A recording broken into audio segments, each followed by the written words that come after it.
ಒಟ್ಟಾಗಿ ಪಡೆದೆವು ಸ್ವರಾಜ್ಯ, ಒಟ್ಟಾಗಿ ಮೂಡಿತು ಭಾರತ ಗಣರಾಜ್ಯ. ಎಲ್ಲರಿಗೂ ಗಣರಾಜ್ಯೋತ್ಸವದ ಶುಭಾಶಯಗಳು. ಹಕ್ಕಿ ಬಳಗ ಕಾರ್ಯಕ್ರಮವನ್ನು ಆಲಿಸುವ ತಮ್ಮೆಲ್ಲರಿಗೂ ಕಾವೇರಿ ವಿದ್ಯಾಕ್ಷೇತ್ರಂ ಸಿಂಗಸಂದ್ರ ಮಕ್ಕಳ ವತಿಯಿಂದ ಸ್ವಾಗತ, ಸುಸ್ವಾಗತ.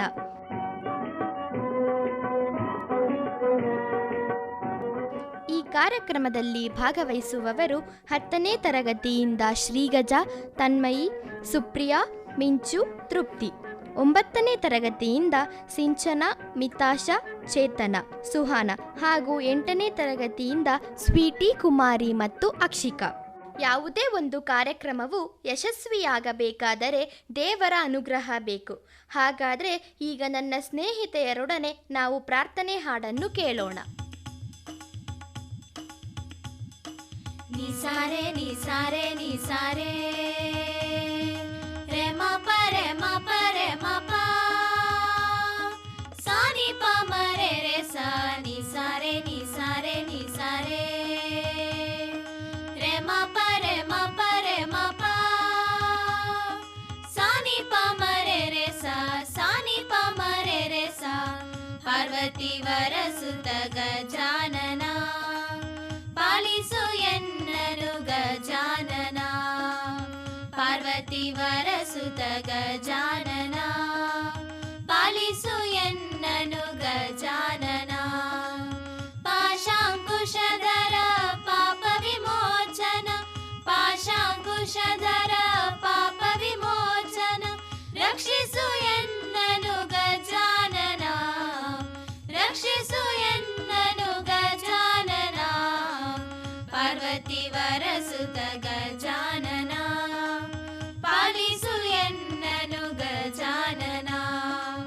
ಪಾರ್ವತಿ ವರಸುತ ಗಜಾನನ ಪಾಲಿಸು ಎನ್ನನು ಗಜಾನನ.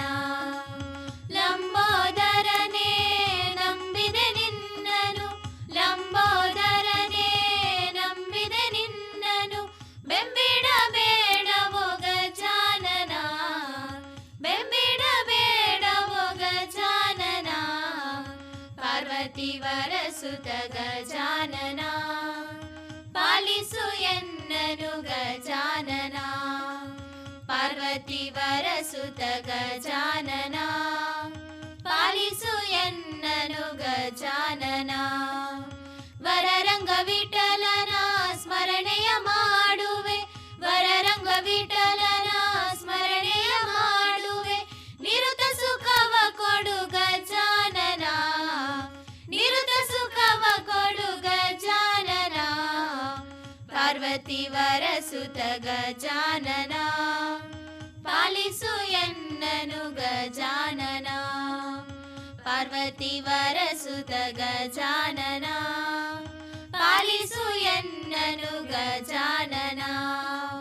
ಪಾಲಿಸು ಎನ್ನನು ಗಜಾನನ, ಪಾಲಿಸು ಎನ್ನನು ಗಜಾನನ. ಇಂದು ತಮ್ಮೆಲ್ಲರಿಗೂ ತಿಳಿದಿರುವಂತೆ ಗಣರಾಜ್ಯೋತ್ಸವವನ್ನು ಎಲ್ಲ ಶಾಲಾ ಕಾಲೇಜುಗಳಲ್ಲಿ, ಕಚೇರಿಗಳಲ್ಲಿ ಬಹಳ ವಿಜೃಂಭಣೆಯಿಂದ ಆಚರಿಸುತ್ತಾರೆ. ಹಾಗಾದರೆ ಈ ಗಣರಾಜ್ಯೋತ್ಸವವನ್ನು ಯಾಕೆ ಆಚರಣೆ ಮಾಡ್ತಾರೆ ಅಂತ ಗೊತ್ತಾ? ಸುಮಾರು 200 ವರ್ಷಗಳ ಕಾಲ ಆಂಗ್ಲರ ಅಟ್ಟಹಾಸದಿಂದ ದಣಿದು ಸಹನೆ ಕಳೆದುಕೊಂಡು ದಂಗೆ ಎದ್ದ ದೇಶಭಕ್ತರು ರಕ್ತದ ಓಕುಳಿಯನ್ನೇ ಚೆಲ್ಲಿದರು.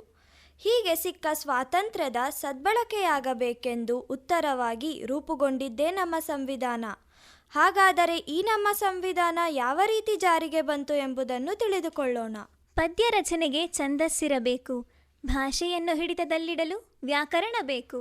ಭಾರತೀಯರು ಸುರಕ್ಷಿತವಾಗಿ ಬಾಳಬೇಕಾದರೆ ಸಂವಿಧಾನ ಬೇಕು. ನಮ್ಮ ದೇಶವು 1947 ಆಗಸ್ಟ್ 15ರಂದು ಸ್ವಾತಂತ್ರ್ಯಗೊಂಡಿತು. ನಂತರ ಡಾಕ್ಟರ್ BR ಅಂಬೇಡ್ಕರ್ ನೇತೃತ್ವದ ಸಮಿತಿಯು ಭಾರತೀಯ ಸಂವಿಧಾನದ ಕರಡನ್ನು ಸಲ್ಲಿಸಿತು. ಅಧಿಕೃತವಾಗಿ ಜನವರಿ 26, 1950ರಂದು ಜಾರಿಗೆ ಬಂದಿತು. ಈ ದಿನವನ್ನು ಗಣರಾಜ್ಯೋತ್ಸವವಾಗಿ ಆಚರಣೆ ಮಾಡಲಾಗುತ್ತದೆ. ಸಮಾನ ಸ್ಥಾನಮಾನ ಸಿಗಬೇಕು. ಯಾವುದೇ ಜಾತಿ, ಮತ, ಪಂಥದ ಮೇಲೆ ಯಾರನ್ನೂ ಸಮಾಜದಿಂದ ದೂರವಿಡದೆ ಒಳ್ಳೆಯ ಗೌರವಾನ್ವಿತ ಜೀವನ ನಡೆಸಬೇಕು ಎಂಬ ಉದ್ದೇಶದಿಂದ ಈ ಸಂವಿಧಾನವನ್ನು ರಚನೆ ಮಾಡಲಾಯಿತು. ವಿಶ್ವದ ಅತಿದೊಡ್ಡ ಲಿಖಿತ ಸಂವಿಧಾನವೆಂದೇ ಪ್ರಸಿದ್ಧಿ ಪಡೆದ ಈ ಸಂವಿಧಾನವನ್ನು ರಚಿಸಲು 2 ವರ್ಷ 11 ತಿಂಗಳು 18 ದಿನಗಳ ಕಾಲಾವಕಾಶ ಬೇಕಾಯಿತು. ಆದರೆ ಇದು ಕೇವಲ ಹೊತ್ತಿಗೆಯಲ್ಲಿರುವಂತಹ ಕಾನೂನಾಗದೆ ಪ್ರತಿಯೊಬ್ಬರೂ ತಮ್ಮ ಜೀವನದಲ್ಲಿ ಹಕ್ಕು ಮತ್ತು ಕರ್ತವ್ಯಗಳಿಗೆ ಬದ್ಧರಾಗಿರಬೇಕು. ಇಂದಿನ ಕಾನೂನು ಕೇವಲ ಜನಸಾಮಾನ್ಯರಿಗೆ ಮಾತ್ರ ಅನ್ವಯಿಸುವಂತಾಗಿದೆ. ಆದರೆ ಪ್ರತಿಯೊಬ್ಬ ಪ್ರಜೆಯು ಕಾನೂನಿಗೆ ಗೌರವ ಕೊಟ್ಟು ಸುವ್ಯವಸ್ಥಿತವಾದ ಆಡಳಿತವನ್ನು ನಡೆಸಲು ಅನುವು ಮಾಡಿಕೊಡಬೇಕು. ಆಗ ಮಾತ್ರ ಇಂದು ಆಚರಿಸುವ ಗಣರಾಜ್ಯೋತ್ಸವಕ್ಕೆ ಬೆಲೆ ಬಂದಂತಾಗುತ್ತದೆ. ಈ ಗಣರಾಜ್ಯೋತ್ಸವ ಕೇವಲ 1 ದಿನಕ್ಕೆ ಮಾತ್ರ ಸೀಮಿತವಾಗಿರದೆ ಪ್ರತಿದಿನವೂ ಸಹ ನಾವು ಮಾಡುವ ಪ್ರತಿಯೊಂದು ಕೆಲಸ ಕಾರ್ಯವೂ ಬದುಕಿನ ಕೊನೆಯವರೆಗೂ ಕಾನೂನಿನ ಚೌಕಟ್ಟಿನಲ್ಲಿಯೇ ಇರಬೇಕು ಎಂದು ಹೇಳುತ್ತಾ ಭಾರತದ ಸರ್ವತೋಮುಖ ಅಭಿವೃದ್ಧಿಗೆ ನಾವೆಲ್ಲರೂ ಕಂಕಣಬದ್ಧರಾಗಿ ನಿಲ್ಲೋಣ. ಸಂವಿಧಾನ ರಚನೆಯಾಗಲು ಇಷ್ಟೊಂದು ದಿನಗಳು ಬೇಕಾಯ್ತಾ? ಹಾಗಾದರೆ ಈ ಸಂವಿಧಾನದ ಶಿಲ್ಪಿ ಯಾರು? ಸಂವಿಧಾನದ ಶಿಲ್ಪಿಗಳಾದ ಡಾಕ್ಟರ್ BR ಅಂಬೇಡ್ಕರ್ ಅವರು ಹಲವಾರು ಪ್ರೇರಣಾದಾಯಕ ನುಡಿಗಳನ್ನು ಹೇಳುವುದರ ಮೂಲಕ ಜನರಲ್ಲಿ ಜಾಗೃತಿಯನ್ನು ಮೂಡಿಸುವ ಕಾರ್ಯವನ್ನು ಮಾಡಿದರು. ಆದರೆ ಅದು ಎಷ್ಟರ ಮಟ್ಟಿಗೆ ಜಾರಿಗೆ ಬಂತು? ಯಾವ ದೇಶದಲ್ಲಿ ಶಾಲೆಗಳಿಗಿಂತ ದೇವಾಲಯಗಳ ಗಂಟೆ ಹೆಚ್ಚು ಬಾರಿಸುತ್ತವೆಯೋ ಆ ದೇಶದಲ್ಲಿ ಅಜ್ಞಾನ ಮತ್ತು ಬಡತನ ತಾಂಡವವಾಡುತ್ತದೆ. ಯಾವ ದೇಶದಲ್ಲಿ ದೇವಾಲಯಗಳಿಗಿಂತ ಶಾಲೆಗಳ ಗಂಟೆ ಹೆಚ್ಚು ಬಾರಿಸುತ್ತವೆಯೋ ಆ ದೇಶವು ಶ್ರೀಮಂತಿಕೆಯಿಂದಿರುತ್ತದೆ. ಆದರೆ ಇಂದು ನಿರುದ್ಯೋಗವನ್ನು ಹೋಗಲಾಡಿಸಲು ಉದ್ಯೋಗವನ್ನು ಸೃಷ್ಟಿಸುವ ಬದಲಾಗಿ ಯುವಶಕ್ತಿಯನ್ನು ಸದುಪಯೋಗಪಡಿಸಿಕೊಳ್ಳದೆ ಹಣದ ಆಮಿಷೆಯನ್ನು ತೋರಿ ಆಲಸ್ಯತನಕ್ಕೆ ಈಡು ಮಾಡುವುದು ಸಮಂಜಸವೇ? ಹೌದೌದು. ಇವತ್ತಿನ ಯುವಜನತೆಗೆ ಬೇಕಾಗಿದ್ದು ಪ್ರೋತ್ಸಾಹ ಮತ್ತು ಸಹಕಾರ. ಇನ್ನೊಂದು ಕಡೆ ಹೇಳುವುದಾದರೆ ಹೆಣ್ಣು ಸಮಾಜದ ಕಣ್ಣು. ಹೆಣ್ಣು ಹೆರಿಗೆಯ ಯಂತ್ರವಲ್ಲ. ಹೆಣ್ಣು ಪಾಪದ ಪುತ್ಥಳಿಯಲ್ಲ. ಹೆಣ್ಣು ಶೋಷಣೆಯ ವಸ್ತುವಲ್ಲ. ಹೆಣ್ಣು ಹುಣ್ಣಲ್ಲ. ಹೆಣ್ಣು ಸಮಾಜದ ಕಣ್ಣು. ಯತ್ರ ನಾರಿಯಸ್ತು ಪೂಜ್ಯಂತೆ ರಮಂತೆ ತತ್ರ ದೇವತಃ. ಎಲ್ಲಿ ಹೆಣ್ಣಿಗೆ ಸ್ಥಾನಮಾನವಿದೆಯೋ ಅಲ್ಲಿ ದೇವತೆಗಳ ನಿವಾಸ ಎನ್ನುವ ಸಮಾಜದಲ್ಲಿ ನಾವು ಬದುಕಿದ್ದೆವು. ಹೆಣ್ಣನ್ನು ದೇವತಾಸ್ತ್ರೀ ಎಂದು ಪೂಜಿಸುವ ಭಾವನೆ ಜನರಲ್ಲಿತ್ತು. ಸಮಾಜದ ಕಣ್ಣಾಗಿದ್ದ ಹೆಣ್ಣು ಎಲ್ಲರನ್ನು ಸಮಾನವಾಗಿ ಸರಿದೂಗಿಸಿಕೊಂಡು ಜೀವನ ನಡೆಸುತ್ತಿದ್ದಳು. ಆದರೆ ಇಂದು ಅದೇ ಹೆಣ್ಣು ಸಮಾಜದಲ್ಲಿ ವರದಕ್ಷಿಣೆ, ಬಾಲ್ಯ ವಿವಾಹ, ಅತ್ಯಾಚಾರಗಳಂತಹ ಪೆಡಂಭೂತಗಳಿಗೆ ಬಲಿಯಾಗುತ್ತಿದ್ದಾಳೆ. ಇದು ನಿಜವಾಗ್ಲೂ ವಿಷಾದನೀಯ ಸಂಗತಿ. ಈಗ ಗಾಂಧೀಜಿ ಹೇಳಿದ ಮಾತೊಂದು ನೆನಪಿಗೆ ಬರುತ್ತಿದೆ. ಒಂದು ಹೆಣ್ಣು ಮಗಳು ಮಧ್ಯರಾತ್ರಿಯಲ್ಲಿ ಯಾವಾಗ ಒಬ್ಬಂಟಿಯಾಗಿ ಓಡಾಡುತ್ತಾಳೋ ಅಂದೇ ನಿಜವಾದ ಸ್ವಾತಂತ್ರ್ಯ ಸಿಕ್ಕಂತೆ. ಆದರೆ ಸ್ವಾತಂತ್ರ್ಯ ಸಿಕ್ಕಿ ಇಷ್ಟು ವರ್ಷಗಳಾದರೂ ರಾತ್ರಿಯಲ್ಲ, ಮಧ್ಯಾಹ್ನದಲ್ಲಿಯೂ ಒಂಟಿ ಮಹಿಳೆ ಓಡಾಡುವುದಕ್ಕೆ ಹಿಂಜರಿಯುತ್ತಿದ್ದಾಳೆ. ಇದಕ್ಕೆಲ್ಲ ಹೊಣೆ ಯಾರು? ಇದಕ್ಕೆಲ್ಲ ಕಾರಣ ಅತಿಯಾದ ಸಮೂಹ ಮಾಧ್ಯಮಗಳ ದುರ್ಬಳಕೆ. ಮೊದಲು ಅವಿಭಕ್ತ ಕುಟುಂಬಗಳಲ್ಲಿ ಸಂಸ್ಕಾರ, ಸಜ್ಜನಿಕೆ, ಹಿರಿಯರಿಗೆ ಗೌರವಾಧಾರಗಳು ನೆಲೆಯೂರಿದ್ದವು. ಅವರ ಮಾರ್ಗದರ್ಶನದಲ್ಲಿ ಮಕ್ಕಳೆಲ್ಲ ಬಾಂಧವ್ಯಗಳ ಮಹತ್ವ ಅರಿತು ಪ್ರೀತಿಯ ಬೆಸುಗೆಯಲ್ಲಿ ಜೀವನದ ಸವಿಯನ್ನು ಅನುಭವಿಸುತ್ತಿದ್ದರು. ಆದರೆ ಇಂದು ಬರಬರುತ್ತಾ ಕಣ್ಮರೆಯಾಗಿ ಅನ್ಯೋನ್ಯತೆ, ಹೊಂದಾಣಿಕೆಯಂತಹ ಗುಣಗಳು ಮರೆಮಾಚಿವೆ. ಮಕ್ಕಳು ಸಂಸ್ಕಾರಹೀನರಾಗಿ ಸ್ವಾತಂತ್ರ್ಯದ ಬಳಕೆಯನ್ನು ಸ್ವೇಚ್ಛಾಚಾರವಾಗಿಸಿಕೊಂಡು ಮನಬಂದಂತೆ ವರ್ತಿಸುತ್ತಿದ್ದಾರೆ. ಇದರಿಂದ ಸಮಾಜದಲ್ಲಿ ಹಲವಾರು ಸಮಸ್ಯೆಗಳು ಉದ್ಭವಿಸುತ್ತಿವೆ. ಇದಕ್ಕೆಲ್ಲ ಮನಸ್ಸಿನ ಪರಿಸ್ಥಿತಿಯೇ ಕಾರಣ. ಮನಸ್ಸಿನ ಸಂಸ್ಕೃತಿಯ ಉನ್ನತಿಯೇ ಮಾನವನ ಅಸ್ತಿತ್ವದ ಪರಮಗುರಿಯಾಗಬೇಕು. ವ್ಯಕ್ತಿಯ ಜೀವನ ಸುದೀರ್ಘವಲ್ಲದೆ ಅತ್ಯುತ್ತಮವಾಗಬೇಕು. ಅದಕ್ಕಾಗಿ ನಾವು ನಮ್ಮ ಹಿರಿಯರು ನಡೆಸಿಕೊಂಡು ಬಂದಂತಹ ಸಂಸ್ಕೃತಿಯನ್ನು ಉಳಿಸಿ ಬೆಳೆಸಬೇಕಾಗಿದೆ. ದೇಶದ ಘನತೆಯನ್ನು ಹೆಚ್ಚಿಸುವಂತಹ ಒಂದು ಇಂಪಾದ ಹಾಡನ್ನು ಕೇಳೋಣ.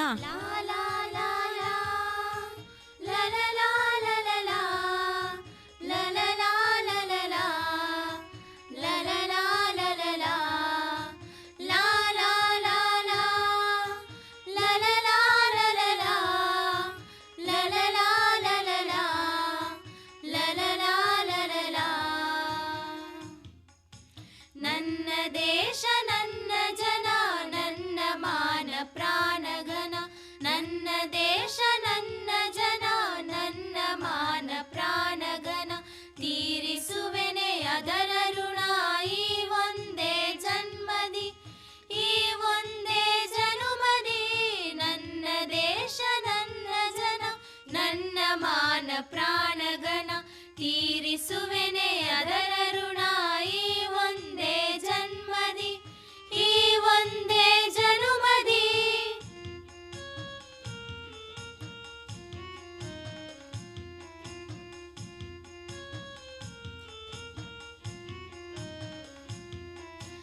ಕೆಂಪು ನೆಲದ ಹಸಿರು ಬೆಳೆ ಕಪ್ಪು ಬಣ್ಣ ಮೊಗದ ಕಳೆ.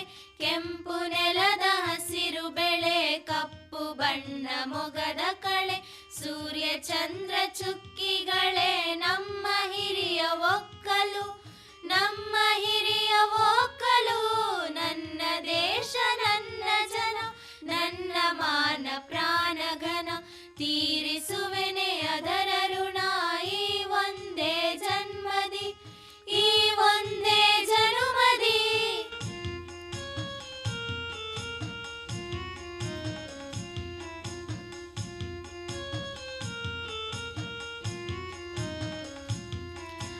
ನೂರು ಭಾವ ಭಾಷೆ ನೆಲೆ, ನೂರು ಬಣ್ಣ ವೇಷ ಕಲೆ. ನೂರು ಭಾವ ಭಾಷೆ ನೆಲೆ, ನೂರು ಬಣ್ಣ ವೇಷ ಕಲೆ. ಸ್ವಚ್ಛಂದದ ಹಕ್ಕಿಗಳೇ ನಮ್ಮ ಹಾಡು ಬದುಕಲು, ನಮ್ಮ ಹಾಡು ಬದುಕಲು. ನನ್ನ ದೇಶ ನನ್ನ ಜನ, ನನ್ನ ಮಾನ ಪ್ರಾಣಘನ. ತೀರಿಸುವೆನೆ ಅದರ ಋಣ ಈ ಒಂದೇ ಜನ್ಮದಿ, ಈ ಒಂದೇ ಜನುಮದಿ.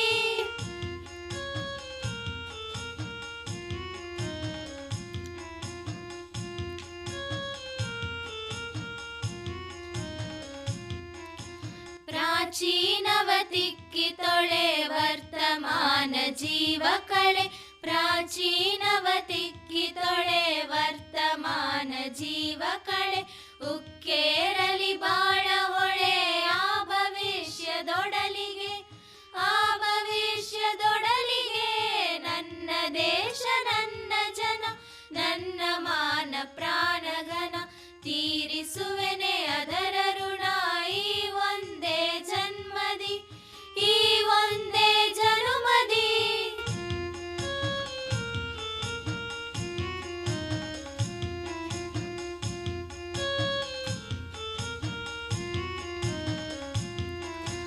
ಮೈ ಕೊಡವಿದೆ ಮೂಕ ಜನ, ಕೈ ಹಿಡಿಯಿರಿ ನಾಲ್ಕು ಜನ. ಮೈ ಕೊಡವಿದೆ ಮೂಕ ಜನ, ಕೈ ಹಿಡಿಯಿರಿ ನಾಲ್ಕು ಜನ. ಎದ್ದೇಳಲಿ ಎಲ್ಲ ಗುಣ ಆ ಸಮೃದ್ಧ ಬಾಳಿಗೆ, ಆ ಸಮೃದ್ಧ ಬಾಳಿಗೆ.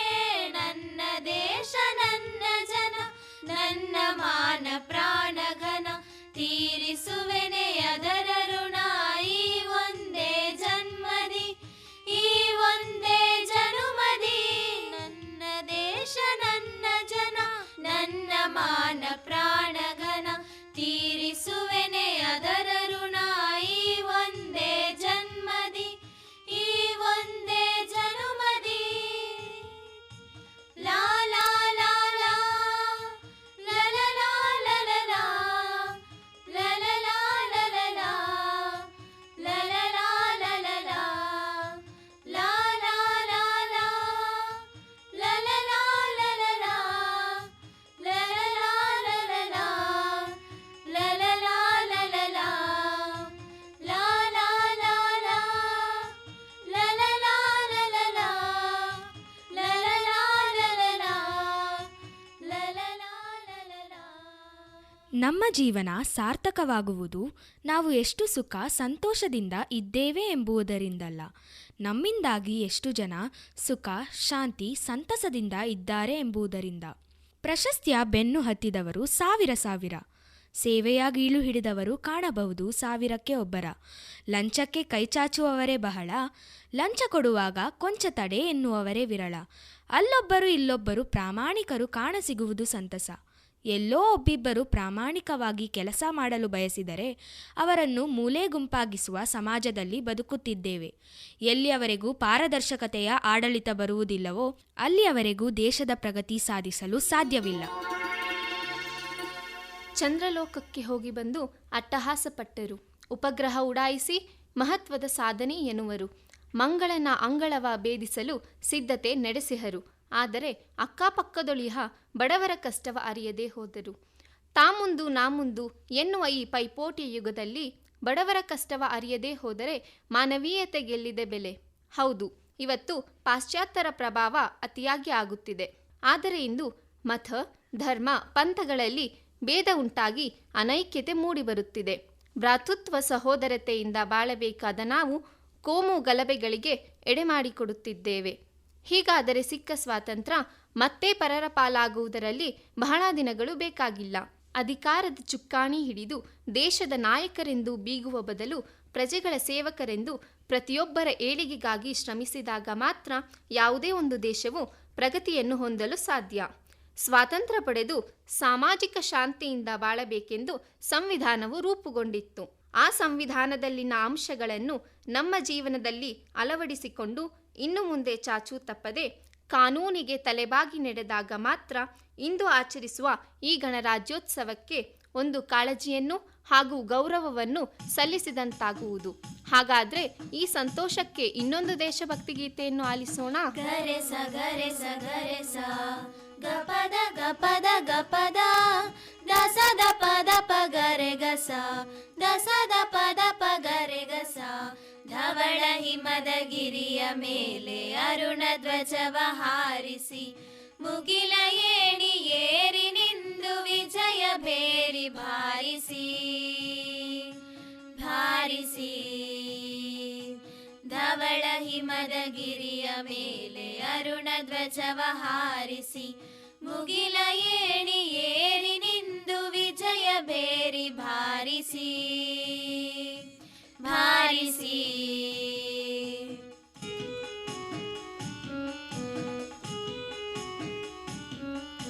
ಸಿಂಧು ಕಣಿವೆಯೊಡಲಿನಿಂದ ವೀರಗಾನ ಮೊಳಗಲಿ ಧ್ಯೇಯ ರವಿಯ ಕಿರಣ ತರುಣರೆದೆಯ ಗುಡಿಯ ಬೆಳಗಲಿ ಎದ್ದು ನಿಲ್ಲು ಭಾರತ ದಿವ್ಯ ಪ್ರಭೆಯ ಬೀರುತ್ತಾ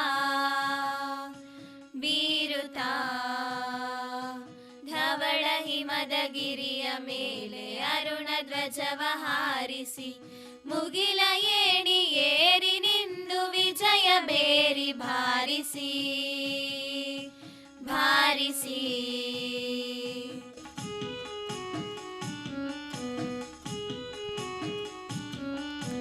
ಮನವ ಹಸಿರುಗೊಳಿಸುತ್ತಿಹಳು ಭಾವ ಗಂಗೆ ಅನುದಿನ ಇಳೆಯ ಕೊಳೆಯ ತೊಳೆಯುತ್ತಿಹಳು ತಾಯಿ ತುಂಗೆ ಕ್ಷಣ ಕ್ಷಣ ನೆಲೆವಿದೆಮ್ಮ ಪಾವನ ಎನಿತು ಧನ್ಯ ಜೀವನ ಜೀವನ ಧವಳ ಹಿಮದ ಗಿರಿಯ ಮೇಲೆ ಅರುಣ ಧ್ವಜವ ಹಾರಿಸಿ ಮುಗಿಲ ಏಣಿ ಏರಿ ನಿಂದು ವಿಜಯ ಭೇರಿ ಭಾರಿಸಿ ಭಾರಿಸಿ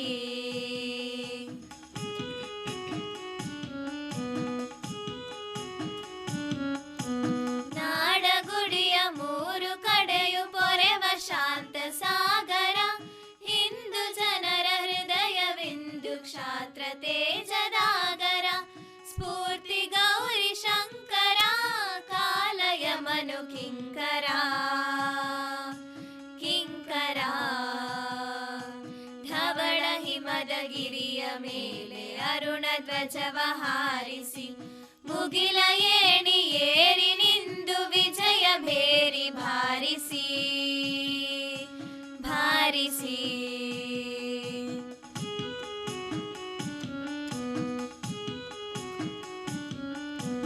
ಅಸುರತನದ ಉಸಿರ ನೀಗಿ ಭೇದ ಭಾವ ನೀಗುತ್ತ ಸಾಗು ಮುಂದೆ ಮುಂದೆ ಸಾಗು ಮಾತೆಯನ್ನು ಸ್ಮರಿಸುತ್ತ ನಿನಗೆ ಜಯದ ಆರತಿ ಹರಸು ತಾಯಿ ಭಾರತಿ ಭಾರತಿ ಧವಳ ಹಿಮದ ಗಿರಿಯ ಮೇಲೆ ಅರುಣ ಧ್ವಜವ ಹಾರಿಸಿ ಮುಗಿಲ ಏಣಿ ಏರಿ ನಿಂದು ವಿಜಯ ಭೇರಿ ಭಾರಿಸಿ ಭಾರಿಸಿ ಧವಳ ಹಿಮದ ಗಿರಿಯ ಮೇಲೆ ಅರುಣ ಧ್ವಜವ ಹಾರಿಸಿ ಮುಗಿಲ ಏಣಿ ಏರಿ ನಿಂದು ವಿಜಯ ಭೇರಿ ಭಾರಿಸಿ ಭಾರಿಸಿ ಲಾಲಲಾ ಲಾಲಲಾ ಲಾಲಲಾ ಲಾಲಲಾ ಲಾಲಲಾ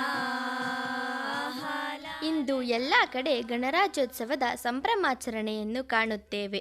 ಈ ಆಚರಣೆಯನ್ನು ಕಣ್ತುಂಬಿಸಿಕೊಳ್ಳಲು ಆಗದೇ ಇರುವವರಿಗೆ ಈ ಕಾರ್ಯಕ್ರಮವನ್ನು ಆಲಿಸಲು ಅನುಕೂಲ ಮಾಡಿಕೊಟ್ಟಿರುವಂತಹ ಆಕಾಶವಾಣಿ ಆಯೋಜಕರಿಗೆ ಕಾವೇರಿ ವಿದ್ಯಾಕ್ಷೇತ್ರಂ ಬಳಗದ ಪರವಾಗಿ ಹೃದಯಪೂರ್ವಕ ಧನ್ಯವಾದಗಳು. ಮುಖ್ಯವಾಗಿ ಕೇಳುಗರಿಗೆ ಭಾಗವಹಿಸಲು ಪ್ರೇರಣೆಯನ್ನು ನೀಡಿ ಪ್ರೋತ್ಸಾಹಿಸಿದ ಶಾಲೆಯ ಮುಖ್ಯಸ್ಥರಾದ ಶ್ರೀಯುತ ಗಿರೀಶ್ ರವರಿಗೂ ಹಾಗೂ ಸಿಬ್ಬಂದಿ ವರ್ಗದವರಿಗೂ ಹೃದಯಪೂರ್ವಕ ಧನ್ಯವಾದಗಳು. ಜೈ ಹಿಂದ್, ಜೈ ಭಾರತ ಮಾತೆ. ಧನ್ಯವಾದಗಳು.